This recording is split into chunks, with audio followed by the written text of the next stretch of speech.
السلام علیکم۔ دنیا میں بہت سے لوگ آتے ہیں، اپنے حصے کی زندگی گزارتے ہیں اور چلے جاتے ہیں، لیکن کچھ لوگ ایسے ہوتے ہیں جو صرف اور صرف دوسروں کے لیے اپنی زندگی گزارتے ہیں اور اپنا وقت صرف کر دیتے ہیں، اور انہیں دنیا ان کے جانے کے بعد بھی یاد کرتی ہے۔ قائد اعظم 1876 میں کراچی میں پیدا ہوئے۔ ان کا اصل نام محمد علی جناح تھا۔ ان کے والد کا نام جناح پونجا تھا، جو چمڑے کا کاروبار کرتے تھے۔ ان کے والدین کا وطن ٹھیاور میں تھا۔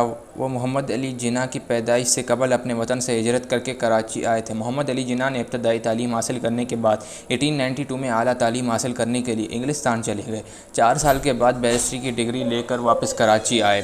کراچی میں وکالت شروع کر دی، مگر بعد میں بمبئی چلے گئے، جہاں ان کی وکالت چمک اٹھی اور آمدنی کئی ہزار روپے تک پہنچ گئی۔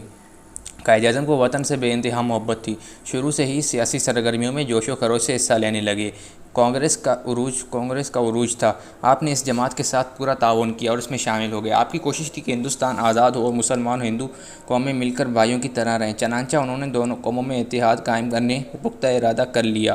اتنے بڑے وطن دوست کو بھی آخرکار مایوسی کا سامنا کرنا پڑا، کیونکہ ہندوؤں کو عصبیت اور مسلم دشمنی ان پر زور بزور عیاں ہوتی جا رہی تھی۔ اس لیے انہوں نے اندازہ لگایا کہ آزادی کی اس جدوجہد میں مسلمان کو صرف آلہ کار کے طور پر استعمال کیا جا رہا ہے، اور تمام مسلمانوں کو اس آزادی سے کچھ نہ ملے گا سوائے اس کے کہ انگریزوں کی جگہ ہندو سامراج لے لے گا، جو انگریزوں سے بھی زیادہ بدتر اور خطرناک ثابت ہوگا۔ 1905 میں انگریزوں نے انتظامی سہولت پیش نظر بنگال کو 2 حصوں میں تقسیم کر دیا۔ تقسیم کیونکہ مسلمانوں کی مفاد تھی، اس لیے ہندو اسے تقسیم سے بہت ناراض ہوئے اور انہوں نے تقسیم بنگال کے خلاف مظاہرے کیے اور باقاعدہ تحریک چلائی۔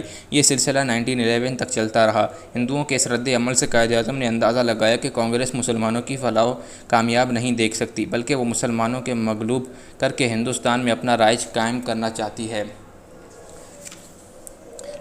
چنانچہ قائد اعظم نے 1913 میں کانگریس چھوڑ کر مسلم لیگ میں شامل ہو گئے۔ مسلم لیگ قائد اعظم شمولیت سے جان پڑ گئی۔ انہوں نے مسلم قوم شیعہ بندی کا پختہ ارادہ کر لیا۔ ان کی ولولہ انگیز قیادت اور سیاسی بصیرت نے مسلم لیگ کو راہ پر ڈال دیا۔ چنانچہ قائد اعظم نے لاہور میں مسلم لیگ کا اجلاس طلب کیا۔ اس اجلاس کا مطلب یہ تھا کہ مسلم لیگ کو ایک مضبوط منظم سیاسی جماعت بنا دیا جائے اور پورے ملک میں اس کی شاخیں قائم کر دی جائیں۔ اس کے لیے نیا زندگی آمیز اور زندگی آموز پروگرام بنایا جائے۔ قائد اعظم نے 1960 میں لکھنؤ کے مقام پر مسلم لیگ کے 9ویں اجلاس کی صدارت کی۔ اس اجلاس میں انہوں نے میثاق لکھنؤ منظور کروایا، جس کی منظوری سے مسلمانوں کے جداگانہ انتخابات کے مطالبے کو تسلیم کر لیا گیا۔ جبکہ 1920 میں کانگریس اور مسلم لیگ کا مشترکہ اجلاس ناگپور میں ہوا تو اجلاس میں گاندھی نے سوراج کے اصول کی قرارداد پیش کی۔ قائد اعظم نے اس قرارداد کی سخت مخالفت کی اور اس کو مسلمانوں کے مفادات کے خلاف ایک اہم کڑی قرار دیا۔ اس طرح قائد اعظم نے مسلمانوں کے مطالبات کی اہمیت اجاگر کر دی۔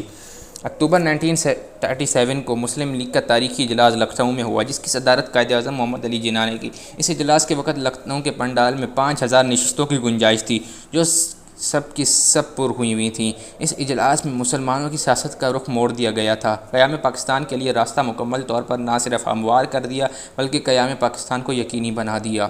1946 میں جب عام انتخابات ہوئے تو قائد اعظم کی ولولہ انگیز قیادت میں مسلم لیگ نے نمایاں کامیابی حاصل کی۔